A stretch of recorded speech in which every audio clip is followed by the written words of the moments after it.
Hey, how's it going, everybody? It is Heather Kuceba here with Windermere in the Seattle, Washington area, and I'm here with Cassie Webb with Elevate Real Estate in Mississippi. How's it going today? Great. How about you? Doing all right. Honestly, just super excited to talk about today's stuff because as we've been over in the past, distressed properties are a really unique thing that not a lot of people know about, and you're kind of our little expert here on it. So, for those who missed it a couple of weeks ago, we kind of talked about what is a distressed property, what to do if you kind of find yourself in a distressed property situation. But today it's going to be more on the buyer side and looking at what it takes to purchase a distressed property. What are you going to go through? Different financing options, stuff like that. So very curious to hear what you have to say, and yeah, take it away. Yeah, well, I appreciate it, Heather. This is one of my favorite things to talk about is distressed properties, whether that is, as you mentioned, helping someone avoid being in the situation of losing their property or anything like that. So definitely, if you ever know anyone in that situation, have them reach out. But for today's topic, we're going to talk about buying distressed properties. And I'd say there's a lot of kind of misconceptions around this. And this is something we could literally deep dive into this, like have an hour long, show, but that is not today. So I'm going to hit the high points. But what I want to say, especially right up front, if you don't catch the whole thing or I can't cover every single aspect of this, definitely reach out if this is something, that you may consider. Because we're going to give like the bird's eye view today. So a distressed property, again, we're not going to go into exactly what all that entails. Go back and watch 2 weeks ago if that's of interest to you. But typically, a lot of times we're going to be talking about a property that is has went through the foreclosure process and been foreclosed on, and or a short sale or something to that effect. But today we'll particularly talk about foreclosures because that's the one that's a little more common than short sales right now, and is a little more kind of a little different than some of the other type of transactions. So in our state, a property is when it goes into foreclosure, it gets sold on the courthouse steps. Well, typically the bank, if they don't have a lot of equity, if someone doesn't pay at least what was owed on the house, the bank basically buys it back from themselves, and it becomes what is called real estate owned, REO. So when someone says I want to buy a foreclosure, that's typically what they're talking about. On the courthouse step, it's very risky. You don't get to see the property in advance. You have to pay cash. There's a lot of caveat, at least in our state. Okay, every state's different. But in Mississippi, that's how it goes. So typically, we're not involved as real estate agents in those transactions because you're buying it, outside of where we get involved. So once the property is owned by the bank, then typically it will go to their asset manager, and they will have an agreement typically with a real estate broker that will list it on the MLS. And so a lot of these houses, that's the first kind of misconception, is like you need to go to some obscure place to search for these properties. So many times they're available right on the MLS, and they may disclose in the property condition that you see that they're foreclosure, that they're a distressed property. Or that may be disclosed kind of on the agent side, in our state at least, that you may or may not, by reading the description, know that it is a foreclosure. There's a lot of different types. So, and one thing that all people sometimes are not aware of is that there are promotional financing. Yeah. Sorry, guys, my dog is barking outside the door. I normally don't hear him. Yeah, I'm just gonna open the door while you talk, but just so he stops barking. But continue. So So a lot of times these properties have, and Heather and I have discussed this previously, have promotional financing. So for just two quick examples, HUD Homes, which again, you should find on your local MLS, but also at hudhomestore.gov. You do have to have an agent to submit the offer for you and everything there. But those actually sometimes have $100 down. So programs. So instead of, typically like say if it was an FHA financing, 3.5% is usually what you'd put down, and it's $100 on those if they're offering that promotional financing. Also, another good example is a VA foreclosure. So in some states, we now have it on some of our properties here in Mississippi. They have what's called a VIND financing program. And it's actually a lot like a lot of the benefits of having a VA type loan, except for you don't have to be someone who qualifies for a VA loan. But it could be 100% financing, so no down payment at all. And then there's some other kind of perks. Another kind of common misconception is that just if you buy a foreclosure, it is for sure going to be a dump. And while it is true that many times the condition is not picture perfect because the person likely had a distressing situation or several situations leading up to that point. So they're, as a rule, not the most, well maintained. But sometimes they are. Sometimes you have a foreclosure you would just think is any other house on the market, and it's in great condition. It was well maintained right to the end.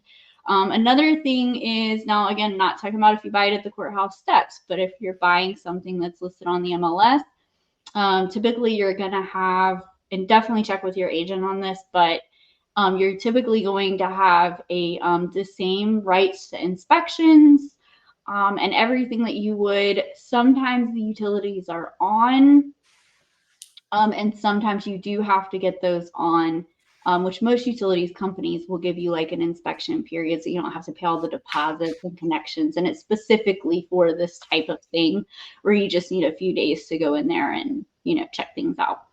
If you're in a property that has property disclosures, obviously you're probably not going to get those because the bank really doesn't have knowledge of the property, and they are at that point the seller.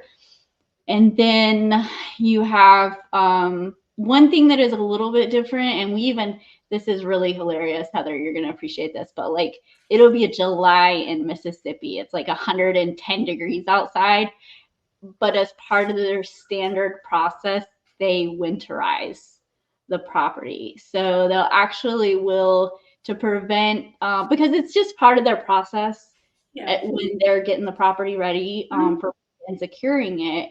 Part of that process is winterizing it. But it's hilarious because you're like, well, if you're looking to buy this property, so they basically, a simplified version is they pull the water out of the pipes. Yeah. Okay, then you don't have to worry about them freezing.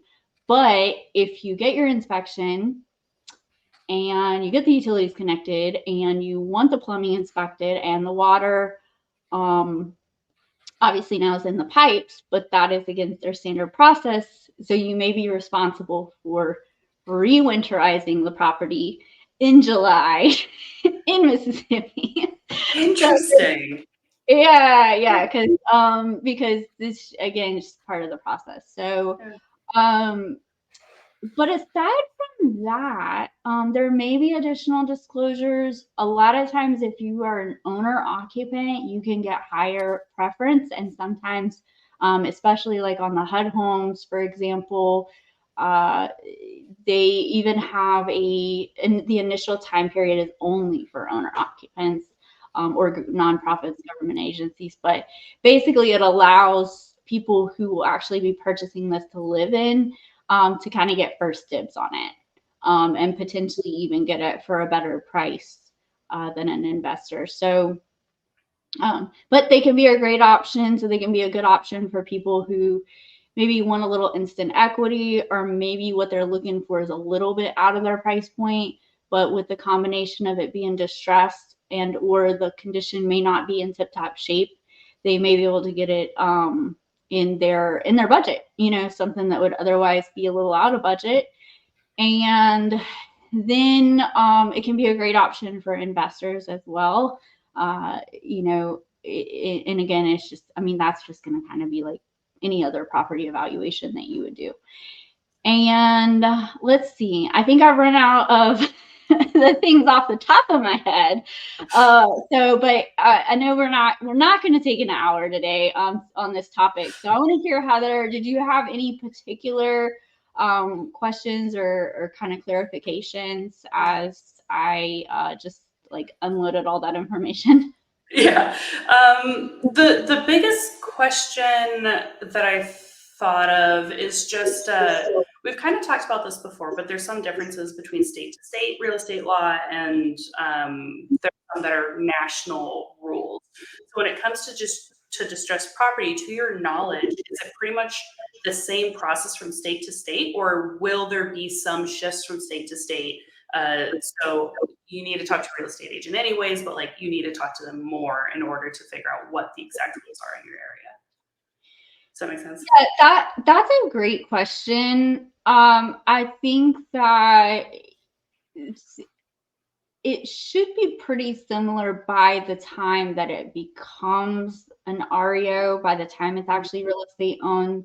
The foreclosure process looks very different from state to state, and if there's a redemption period or not, or so on.